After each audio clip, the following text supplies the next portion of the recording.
I'm Tom Quigley, and I'm a certified arborist here at Olympic Nursery in Woodinville, Washington.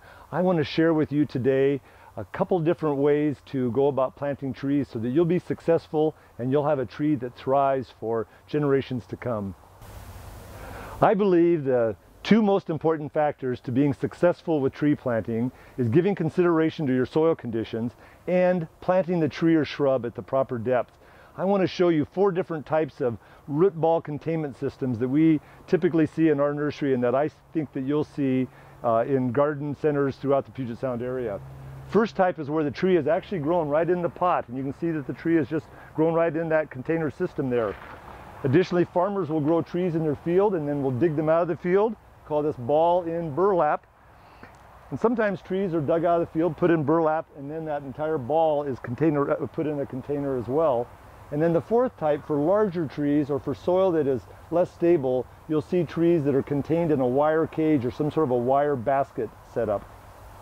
Establishing the root crown of a tree or shrub is the most important thing you can do for successful planting.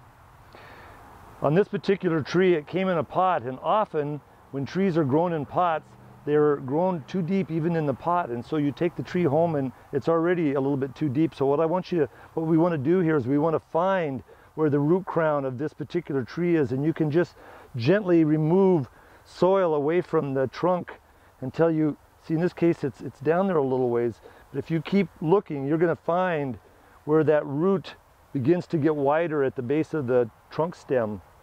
See, we're there now.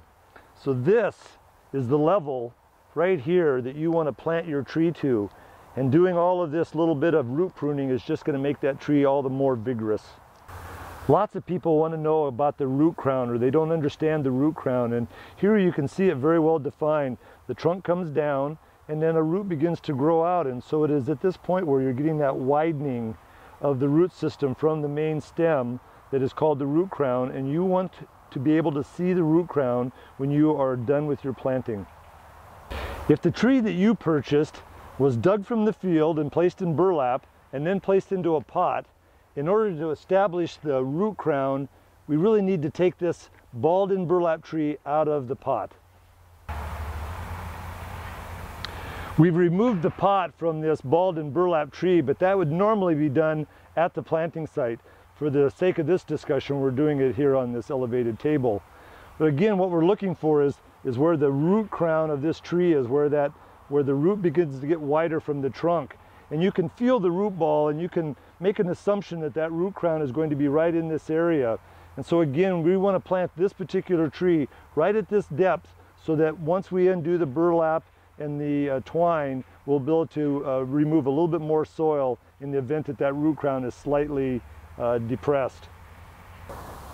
This particular tree's root system is contained in this wire basket, but regardless of the type of root ball that you bring home from the nursery, sometimes it can be a real benefit to using water to establish where the roots are and to see what you really have for a root system.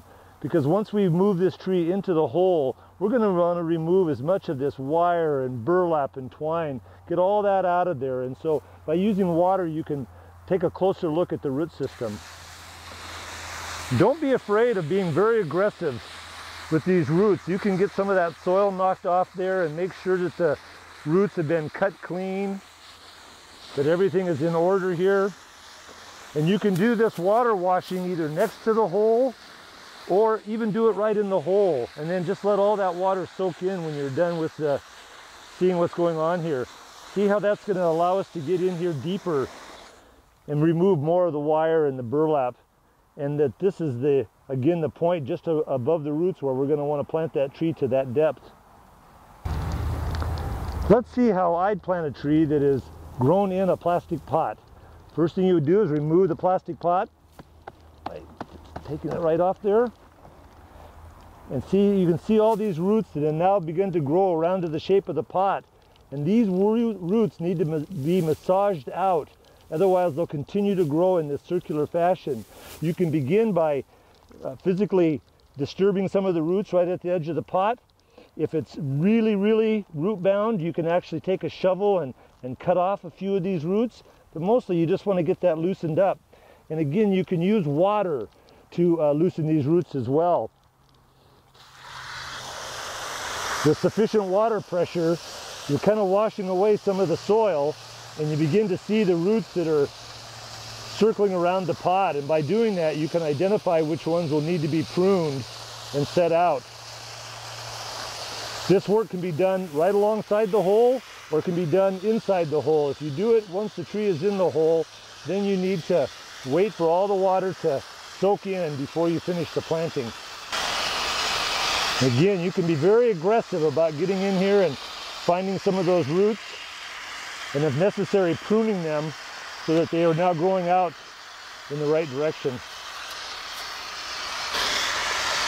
The reason for doing this is that the roots will continue to grow right around in a circle if they come out of a round pot. And so you've got to get them massaged out so that they can begin to grow out and find new soil for new nutrients and to better anchor the tree. All these roots need to be growing in the right direction. See, we're being pretty aggressive with this, but that's okay.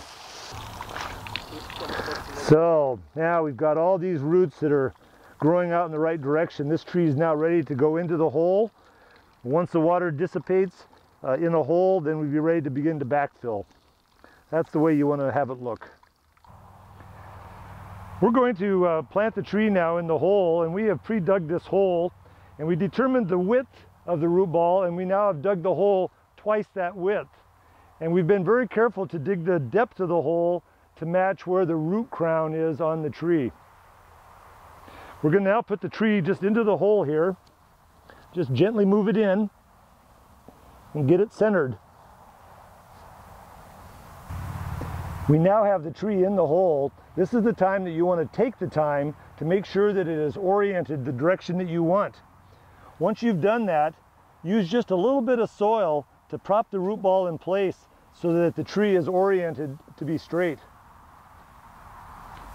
Just pack a little bit of soil underneath the root ball, just enough to make it stand up in place.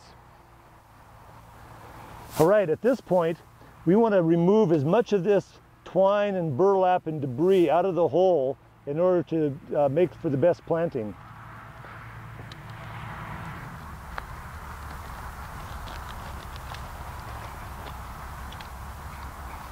And you can see as we unwrap this burlap, here's the tree. And again, we want to look for the root crown. This is why we're planting the tree just a little bit high, because we know that often with balled and burlap trees, they come to the nursery a little bit too deep. So, there is the root crown. You can see where the trunk is getting wider than the regular part of the trunk. And so this is the level that we want to plant to. We're going to take all this burlap out of here. You can see it's just decaying. All that comes out of there. All this twine comes out of there. And you just loosen up the root ball a little bit to expose some of the roots. At this point, we're going to water the side of the root ball to, again, just to loosen some of the roots and make sure that everything is looking good.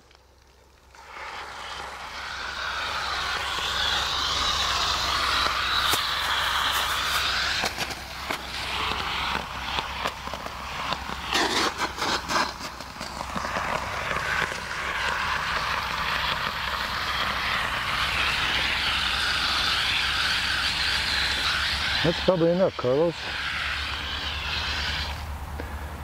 Now we want to wait for this water to finish draining into the soil, and then we're going to begin to backfill, and you'll see that we'll finish up with a nice saucer of soil. Now the water has soaked in, and we've really adequately soaked the bottom of the hole, which will help direct those roots down towards that moisture. At this point, we're ready to backfill right up to the top of the root ball. Now this particular soil is very nice, very rich soil. If your soil is more clay-like or is too sandy, at this point you'd want to be amending the soil with some kind of a nice organic compost, your own composted yard waste or a commercially purchased product. You can tamp the soil gently, and that'll also help make sure that the tree stays in its nice upright position.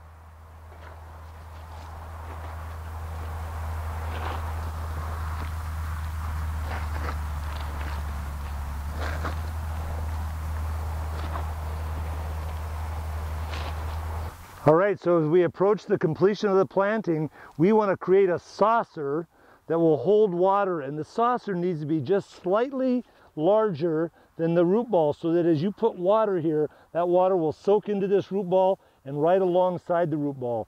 So right here we're creating a little bit of a saucer, a dike if you will, just a way to contain the water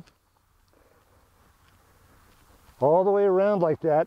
And now we're going to cover this whole area of bare soil and a little bit of the top of the root ball with a nice compost. This compost material serves many functions. It's going to help moderate the soil temperature. It actually keeps the soil as much as 8 degrees cooler on a sunny day. It will invite in the grubs and the worms, which will leave beneficial products behind for the tree. It'll help retard any kind of weed growth. And most people think it looks really good as well.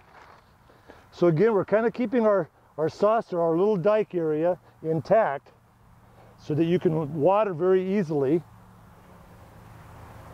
Okay, so now we're all done planting. We're going to do one final watering in order to really get this watered in well. If any time during the first year that this tree is getting established, you have any doubt about whether the soil is wet enough, all you have to do is come out with a shovel and just stick that shovel deep into the ground and reach in behind, and if you can reach in there 4 or 5 inches deep and the soil comes out nice and moist, that's adequately watered. So that's the way I believe trees should be planted in the Puget Sound area of Washington State. We've re-watered it again now that we're done with the planting. We see that we've planted it at the proper depth, as we can see the root crown right here. We have a nice ring of soil or a nice dike of soil to create a reservoir for watering. And we understand that you need to come out and check the soil moisture level from time to time to make sure that you're not overwatering or underwatering. If you use all these planting practices, I'm convinced that you'll have a very successful tree that will thrive for generations to come.